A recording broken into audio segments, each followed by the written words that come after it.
Well, good morning, everybody. Can everybody hear me okay back there? Welcome to our presentation. I thank everybody for coming down here today. It's a real privilege to be a part of a program like this, but we do have our work cut out for us. And so with that, I'm going to get going. We've got a lot to talk about. This program is dedicated to the men and women of the Union Pacific Railroad. And for those of us who have the very special opportunity to be involved in a program like this, this is our crew. This is the crew. The moment that we arrived back in California with the Locomotive. What I'm going to do, I'm going to kind of bounce around a little bit.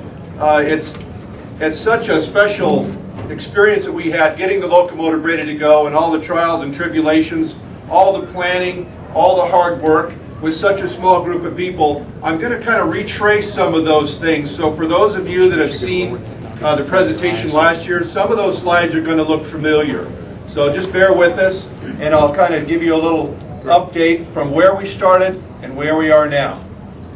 So now we're going to back up a little bit. This is also dedicated to my near dear friend Ed. For those who knew Ed Gerlitz, great man. Well, there we are. The 4014 sitting out at the Los Angeles County Fair.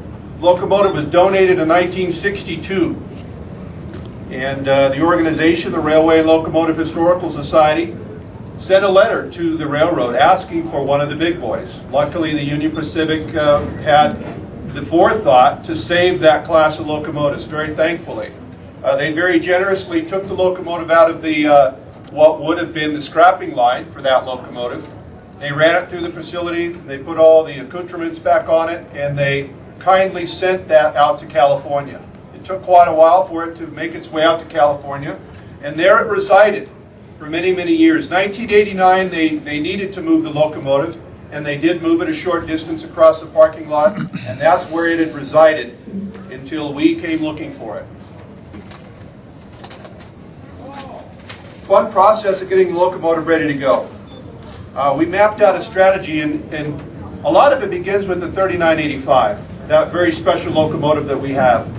I laid out of course to restore that locomotive, or to continue the work that was needed on that locomotive. So when this opportunity came about, I think they were somewhat shocked when they asked for information on what it would take and what steps would be required to get the big boy going, as I essentially changed the number 3985 to UP 4014, and they had that information right there. So that's kind of how the process started. So we took a lot of our tools and our equipment out there, and we laid out a plan, and that plan came together rather quickly. And as soon as we actually took possession of the locomotive, we were out there working on it. And that required a lot of work. Parking lot, big vast area out there. The railroad was very gracious, very helpful with us. Helpful with us. They gave us all the equipment we needed. We borrowed that big front end loader from the West Colton Maintenance of Way, and we told them we needed it for a few weeks. We kept it for I don't know how many months, but they were always so gracious and always so helpful, and that's the biggest part of the story that we have to tell is how helpful everyone is and how supportive everyone is with what we do. So now we're working, and we had to build ourselves some track. Very ambitious. How are you going to move a 450-ton locomotive a mile to a commuter railroad and get it home again? And we put the plan together. This is how we're going to do it, and this is what we're going to need. So truck after truck showed up with track panels, and we rented other equipment that we needed. And it was a project that we wanted to do from the beginning. You can involve all kinds of different entities to help with a big project like this, but in the end, who moves big equipment? And who best to move it than the railroad and those that are responsible for it and will care for it and do all the work necessary to move it home safely. And there we are in the middle of the parking lot. We're about halfway across the parking lot, and it's important to stop and take pictures every now and then. I wish you always look back, well, I wish we would have taken more pictures. And so I'm glad that we had, this picture is from Steve Kreis. We're grateful that he was there to help us document some of this because we were quite busy. There's another shot of the display prior to the track going in. There were various other tenants in and around the museum display, and we had to work with them and coordinate their activities. And we had a very small window to move across the parking lot, so we had to coordinate everyone's activity around that very short window. So ready or not, we had to move the locomotive. So we made it ready. The important parts were ready, and the other components we could work on once we moved it the initial mile. The track is in place, and we're ready to start positioning the museum equipment outside. That had to be done first. And not only had the big boy not moved for some time, but this museum equipment had been stationary for a long time as well. So we had to disassemble a Climax locomotive and take the rods off of the little 060 and service them and make sure we didn't damage them in any way as we slid them back into some temporary track that we built. So that took a few days of our time, but all part of the plan. And there we are getting ready to move the outer dock, Outer Harbor Dock and Warehouse Company. The museum does some great restoration work. You can see the nice cab that they recently put on the locomotive. And for a museum that has limited staffing and the abilities to work within such a confined area, for us to come in and start just moving things around, they were just amazed. We would say, well, we're going to move this, this, and this today. And in their line of thinking, you know, they're so accustomed to doing things on a volunteer basis. So next thing you know, by the time the afternoon came around, those two locomotives were out of the way, and we'd swung the track over, and now we're going to take the big boy out. So it was quite a fun time for all of us. A lot of hard work, but it was quite enjoyable. You guys are snickering. Along the lines of doing the work ourselves, we had to drill holes in the panel track. Any number of things that you have to do to build a railroad. Again, it was our plan to do as much of that work as we can. Like all projects, we have to work within the budget constraints that are given to us. So that was very carefully planned that we were going to execute as much of that work as we physically could. So here we are, we've got our staff out there getting familiar with a gas-powered rail drill. And I have to say, we used the same drill bit for 178 holes. And this particular type of drill bit is designed to be disposable. You use it for a couple of holes. Well, because of the nature of that drill, we had a little bit of logistics getting more drill bits. So we were sourcing those drill bits, and in the meantime, we had to keep progress going. So I told the guys, be really careful. And they did, and they resharpened that drill, and they used it for 178 holes. That's got to be a record. But that's the care and the determination that our staff has. And again, that's a reflection of our company and what we do. We're determined to do it, and it's not going to be an easy task. There's going to be times when it's going to be difficult for us, but we're very determined to make it work, and that's an example of that determination. Now we've got the locomotives out, and here comes the big day where we're going to move the locomotive out. And we have to build that track. A little bit of a learning curve when you're building a railroad, especially using second-hand track components. And the parking lot, unfortunately, was not smooth. There was a lot of variances, sewer holes, sewer lines, a lot of things that we had to deviate around. So once we got into our rhythm, we really were able to make some good progress. But those first couple of days, I think the crew was questioning the wisdom of the decision to do this track work ourselves, because we've got the equipment we need, but we really don't have the heavy equipment that you normally would use to build a railroad. There's another thing that we have to do, and this is again part of the methodology, the thought process of a large railroad company, the largest railroad company, and that is safety. Everything that we do, all the processes and every task that we undertake, the primary aspect, the number one thought is that of safety. And it can't be a motto, it can't be a slogan, it can't be something that you hang on the side of a building and it becomes a slogan. It's not that. We're dealing with equipment that's extremely deadly. Railroading is inherently very, very dangerous. And when you're working with equipment, heavy equipment, locomotives that haven't moved in a long time, specialty equipment, track construction, all of those things, it requires a tremendous amount of coordination and close supervision and adherence to the rules. I know that sounds like something you'd expect a boss to say, but it's something that we're all very committed to. One injury in any corporation, in any business, it's catastrophic for those that are injured, but it's debilitating for a crew, and it's something that just cannot be tolerated. Now we're back in the museum. We've got some parts removed from the locomotive. In this case, we've got the big long piston rods and pistons and the valves and things that we're going to add to the tender, things that we can't have on the locomotive when we operate it. Steam locomotive, when it's operating, requires special lubrication valve oil forced under pressure, under hydraulic pressure, into various parts of the engine to lubricate it. Well, this locomotive will not be operating home, so we've got to take special care and remove all those components and put them in the tender. The tender is very light. The centipede tender on the 3 classes of locomotives is one of the things that you have to be mindful of, particularly backing the locomotive across the parking lot. Locomotive hadn't moved for longer than I'd been alive, so we wanted to take no chances. So we added some water, and we took all those surplus components and put them in the tender. That happens to be one of my favorite locomotive classes.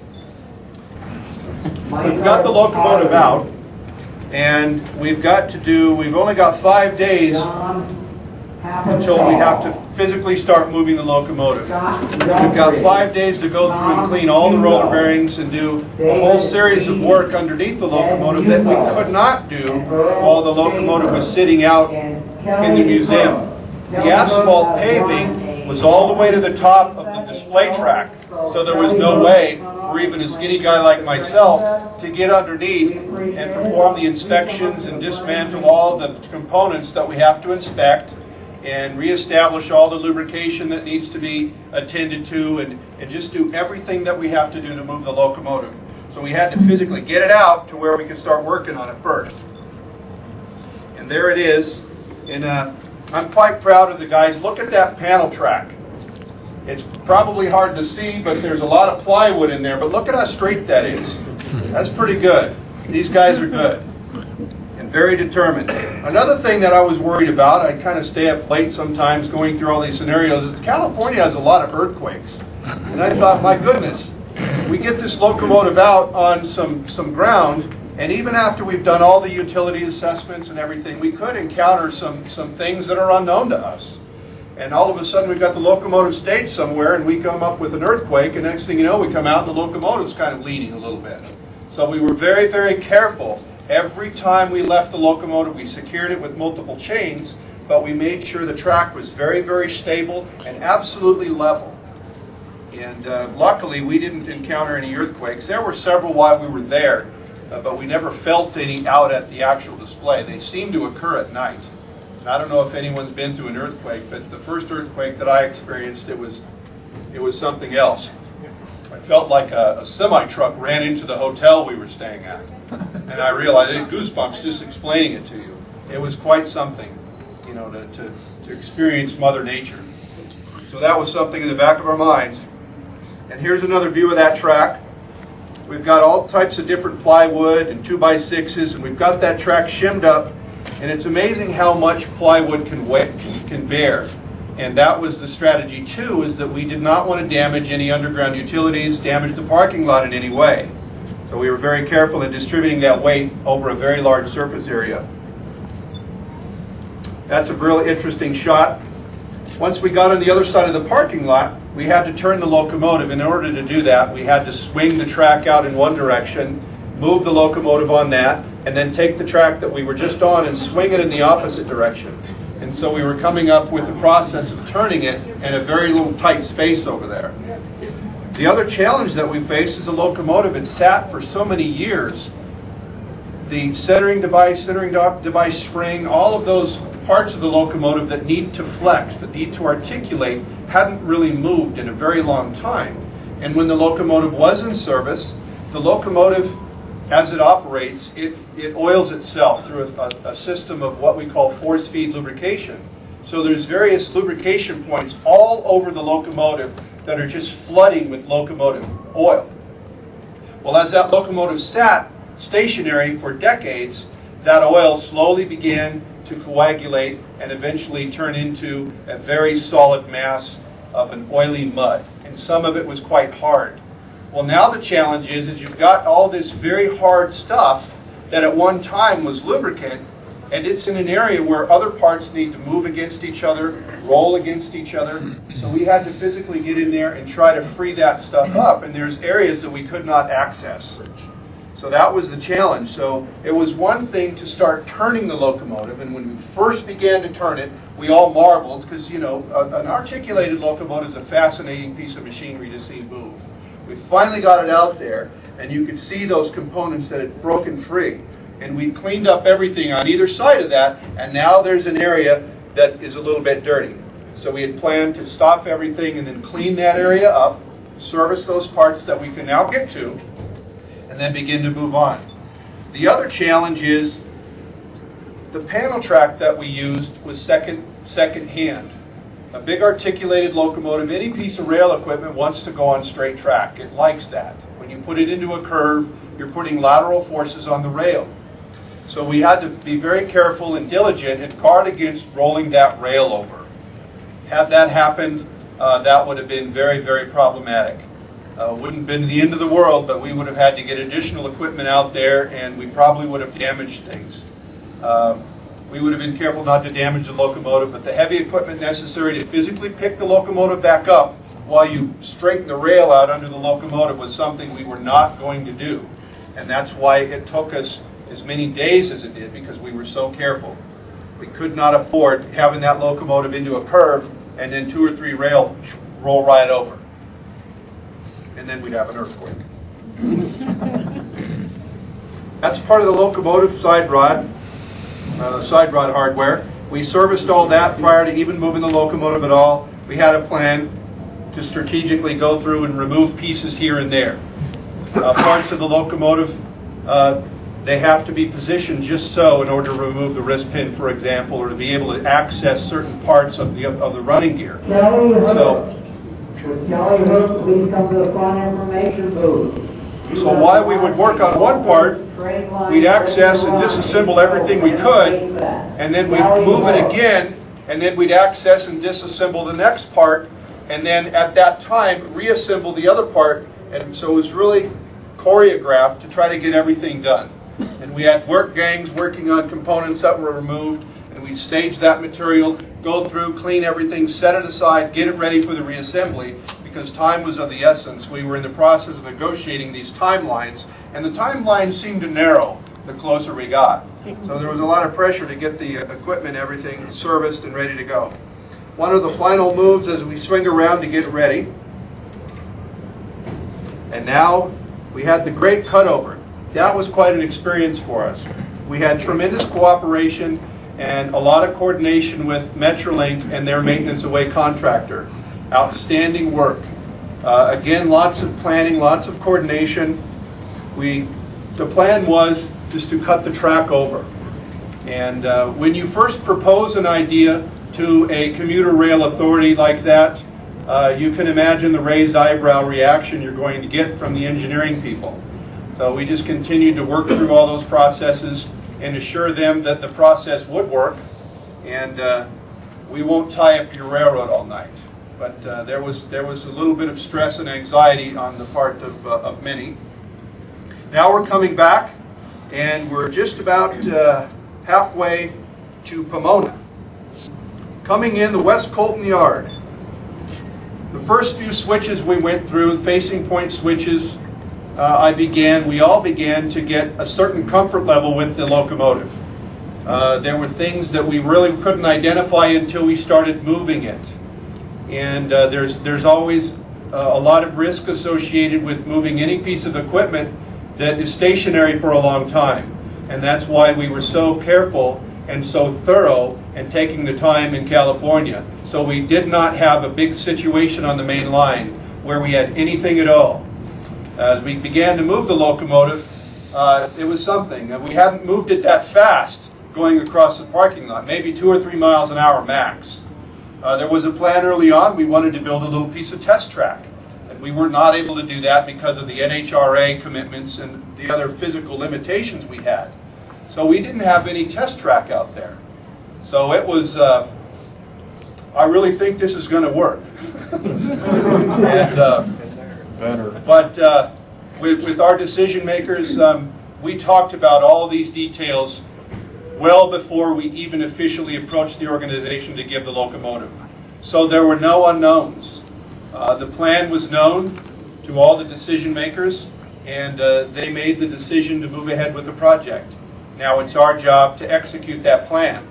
And there's a lot of pressure, you can imagine, when you have an executive vice president who's in charge of the entire operation of the railroad make a comment to you. You're not bringing that home on the rails, are you? And to which my reply very respectfully, sir, if we can't get it home, it's not worth restoring. Enough said, be safe. So we were very careful and very, very blessed that the Alco Jableman Union Pacific design is so rugged, durable, and such a well-designed machine. And we continued to experience that all the way home. The first few miles we were very slow. I had planned to not go over 10 miles an hour, and we developed a schedule to reflect that. We began going. There was no issues at all. I called the engineer running the engine on the other set. I said, take it up to 18. And we went ahead and off we went. And then you began to hear small little surface imperfections in the tires where they had sat in the same location for years. And that type of wheel defect, we evaluated that very, one of our initial things when we moved the locomotive to confirm that it was not a federal defect that would render some compliance problems for us. They were small little rust particles and the locomotive, think about a steam locomotive tire remaining in the same place for decades. You know, is it safe to move? Is the tire condemned? Will the tire break? I mean, there's a lot of things to explore and a lot of analysis that you have to really get into the engineering side of it and confirm that you've got good equipment. And we did all that. Well, now we're going to move it, and you can hear the thing. And that was the cadence all the way home. And the two engines would get in sync with each other, and it would kind of lope a little bit, and they would get out of sync because the diameters are different. And all the way home, we experienced that. It kind of lulled you into this state as we were going along. But it's a bit unnerving because steam locomotives, they're supposed to be smooth. And even though you've got all those dynamic imbalances, we had the pistons removed, we cooked the main rods on, so we did have some good balancing there. But the locomotive does have a special sound, a special feel to it. Now, we've done more work in California, and now we're going to bring the hospital train down from Cheyenne, Wyoming. And that is our support equipment and two very special locomotives that for years were just two locomotives on the roster. We selected months in advance. Again, it's part of a railroad organization that loves its heritage and supports the heritage program. I've got some very good contacts we do in the locomotive planning, in the Harriman Locomotive Planning Group. And they were very eager to set aside the UP 4014 SD70M and the UP 4884. And they ran those through the shops, made sure all the inspections were current, and they forwarded them to Cheyenne, Wyoming, where we assembled into our hospital train, and off we went. And most of us rode the train out there. So that was fun for us. It was fun for me because I didn't run it. You could sit back and ride and have a good time. We're out in California. Everybody wants to ride the train. Who wants to drive the truck? So rather rather than spoil somebody's day and say, hey, you got to drive the truck today, we've got all these beautiful flat cars which serve several purposes. One of which is provide additional braking, and the other is to be in compliance with the one-time move authority that was granted by the Washington office of the Federal Railroad Administration. Because the locomotive brakes on the steam locomotives would not be working, it's a requirement that we maintain at all times at least 85 or higher percent in our operative braking. It's a railroad rule. Well, to make sure that we had that, and it's hard to find cars that don't have graffiti on them. And I don't know about you, but I'm kind of bothered by the graffiti on the railroad cars. Yeah. So I figure the flat cars are going to serve a couple of purposes. They're lower profile, they're less likely to see graffiti. They also have good handbrakes. So every night when we tie up, we can secure the train safely, and we can also put our material on it. And this is a special shot for me. This is the 4014 diesel on the right, and the big boy, 4014, on the left. Now we're moving up and we've departed. This is Cajon Pass, one of the many locations where people were just everywhere. And as part of the planning process, the gentleman right here on the left is Bob Brinza. He runs the BNSF. So it was my plan to coordinate very closely with him, and how best to do that is to have him in the engine with us. So should there be any problems at all, should we experience a situation where we have to stop or we encounter anything, he's right there and we can react to do what we have to do to keep our respective railroads fluid. Again, a lot of planning went into place. Excellent. We've enjoyed a very good relationship with the Burlington Northern Santa Fe. We've operated on their routes many times, and they're a great organization to work with. Coming into Victorville, lots and lots of people. Now we've kind of settled into a little bit of a routine. There's still a lot of things we have to do. We have to service the locomotive just like we would if it were in regular service. We've got the connecting rods on, we've got the main rod on, we've got force feed lubrication in our lubricators, we've got the feeds on those lubricators turned up really high, so we've got to fill those lubricators, and we've got to service all the rods, and plus conduct the inspections. Several of us, all of us involved in the servicing, serves one of the primary responsibilities is that of inspecting the locomotive. Every night when we get in there, we are going to inspect that locomotive from one end to the other, and all the other piece of equipment as well. But our focus is on the steam locomotive, making sure that everything is what it needs to be, nothing is rattling apart, and everything is receiving the proper amount of lubrication.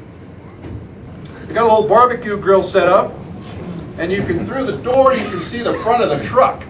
This is the last car on the train, and this is a plow box car. So we had all the food and our sleeping quarters and shower facilities and everything on the train, and that's standard practice when we travel with the steam locomotive. Most of the crew stays in a hotel. For this journey, we're all staying on board the train. Again, if something happens, we don't know what we're going to have to face, and we don't need the added logistics of trying to bus everybody to and from hotels. So we are going to live 8 days on this thing. So we had all our grills and everything we need. And that's Kurt Clark. He's one of our firemen, and he's a pretty good cook too. And this is part of the force feed lubrication on the locomotive, and this is just a picture that I took. One of the things that was completely rebuilt in this particular component, the one it replaced had seized up, so we just replaced it with a part that we brought with us. This photo is credited to Jim Wren of Trains Magazine. We're very lucky to have had him coming along, documenting it from their perspective, and he was very gracious to provide me with several photos. You can see the train indicator board on the left. It was rather windy coming up through the canyons. Another Jim Wren photograph. One of the things that we were talking about, this is going by too quick. We wanted it to last a long time because it was such a neat experience. Once we got through the anxiety of something bad happening, it was actually rather enjoyable, and just got into a routine of servicing the locomotive and getting some well-needed rest. Now we're up in Moapa. Everywhere we had stopped, we had planned very carefully, just like a regular steam locomotive trip. And we wanted to make our stopping locations accessible to the public, and we wanted to get that information out in advance so people could plan so they could come out and participate in the move and see the locomotive. This is one of our first stops out of Vegas. The pilot crews that we had were really excited. We operated both of the locomotives. They were both manned. And we had a little briefing sheet up there in the front, taped to the control stand, kind of giving them the do's and the don'ts. And we would go through and I would job brief each successive crew. We went through 28 crews. And again, that was all planned to be a part of the whole operation. But every time we got a new crew on board, we'd go through our process of letting them know what we do. We've got the engine in the front, the engine in the back, and the engineer in the front. Don't go beyond 4 throttle, dynamic brake only from the 4884, and I'll coordinate whatever else we got to deal with. Here we go. Have fun. It gives you an idea of the size of the 4000 class locomotive. Very, very massive machine. Another shot coming into Tintic, coming into Salt Lake City. And now we're in Salt Lake City.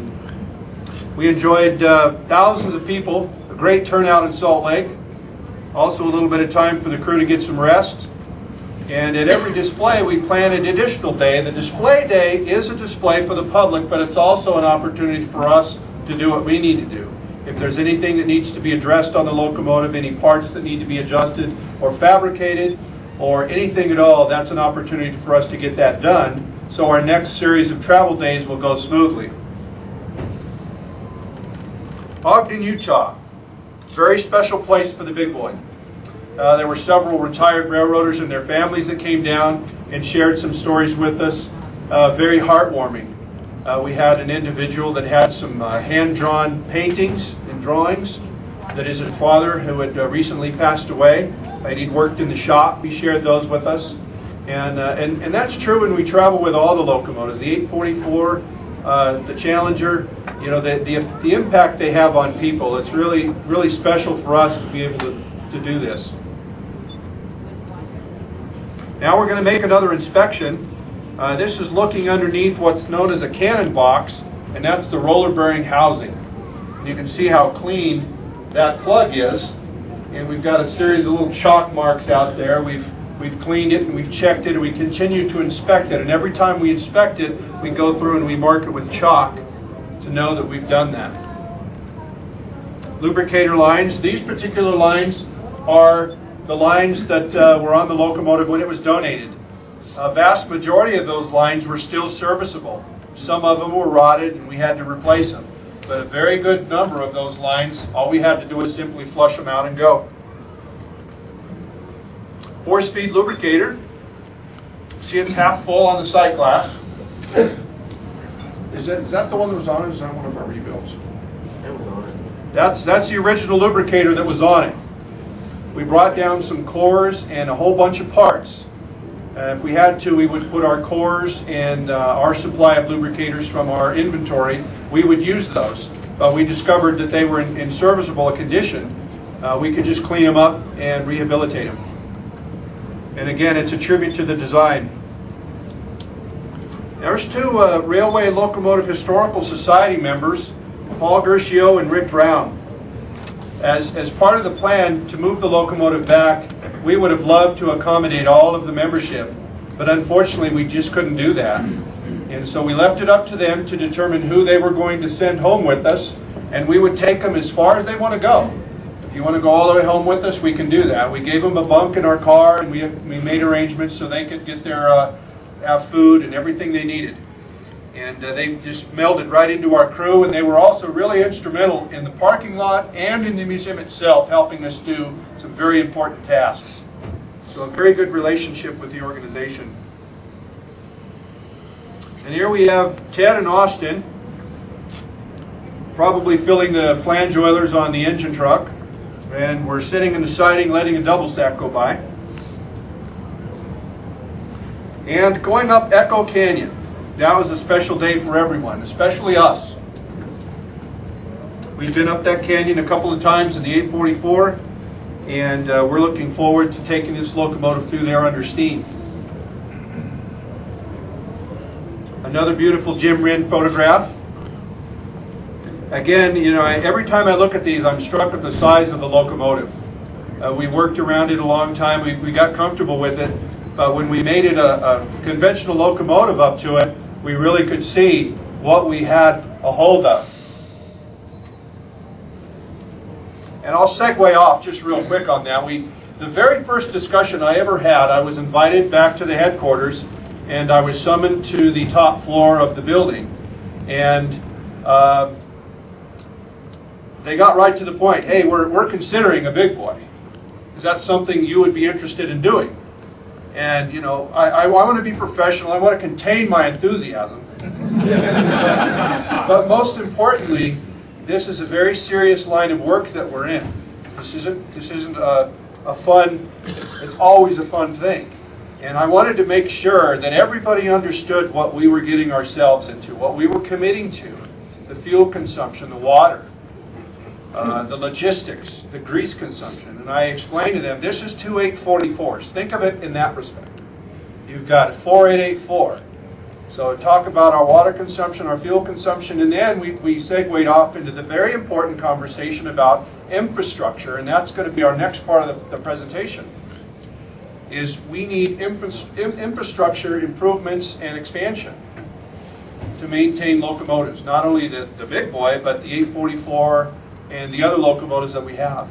We're blessed that those that worked in the shop before us were very diligent and very careful to preserve the program through years in which they probably didn't enjoy the support that they would have liked, but they kept the program running, and we owe our hats are off to them.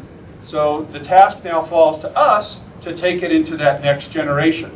And so the 4014 project was the ideal springboard, the ideal opportunity to discuss what our infrastructure requirements are, and what is the STEAM program, what is our mission, what do we do, and how are we going to do it, what resources we're going to need to fulfill that mission.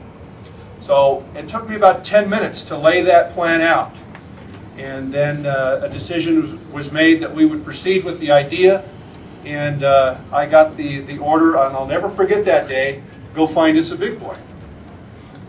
So here we are. This is at Evanston, Wyoming. Big crowds at Evanston. We had UPH, Union Pacific Historical Society members operating both locomotives. So they were having a great time. Excellent engineers, great to work with. Here we are at the line relocation at Wasatch. Another view, you kind of get the perspective of the locomotive. Just look at the line and how it towers over the diesels and how it towers over the passenger cars. Coming into Green River. Another moment of servicing.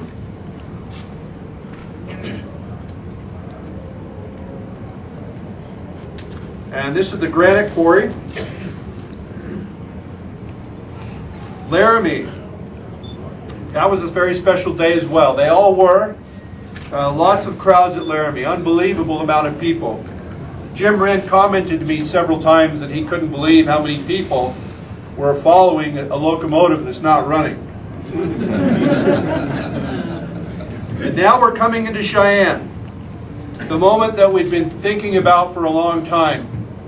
We had planned through our corporate communications and our government affairs staff that the mayor of Cheyenne and his wife would like to ride the locomotive into Cheyenne.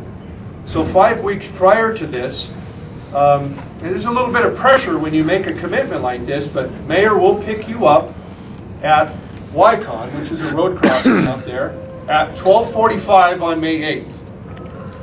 So weeks later, we travel 1,300 miles, and at 12:44 and 58 seconds, we stopped and picked up the mayor of Cheyenne. And we equipped him with the company-approved safety equipment, gave him a quick briefing, and he and his wife boarded the locomotive, and into town we went. And there's a shot in the cab. All of us at various points rode there. I rode the locomotive every foot of the way in the event there were issues, and that was kind of our command post to communicate with the dispatcher and to interface with the two locomotive engineers. And it got a little bit cold as soon as we left Green River. Now here we are at home. We've just backed the locomotive into the steam shop. Now this was presented to the Executive Vice President of Operations not long after we got home.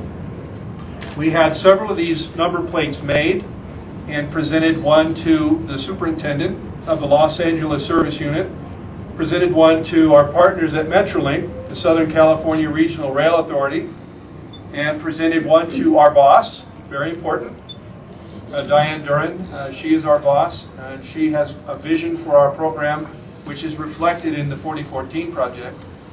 And the Executive Vice President of Operations, they run the operating department. So I was very pleased when I had the opportunity to take the plaque up and present it in a small ceremony. I was very pleased. Guess what I saw in that beautiful corner office at the Union Pacific headquarters? I saw 3 O-gauge models. One of them was the UP 3985. One of them was the UP 844. And the other one was the UP 4014. Operating system wide? Well, that's another very good question, and that too was a topic of that first conversation we had. And there are places that it won't be able to go, but there are places that it'll be able to go that the 844 can't go. So you will see it far and wide, and we will do whatever engineering we need to do, within reason, of course, just like we do on the 844. There's a lot of behind-the-scenes engineering that we do to shoehorn that equipment in where we need to. Our railroad has done nothing but expand. Anytime there's a major terminal renovation, the degree of curvature usually doesn't get tighter, it usually lessens. So that's a benefit to a steam locomotive.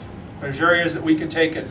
And the locomotive's articulated. You'll be surprised, we've already had it at a 16-degree curve.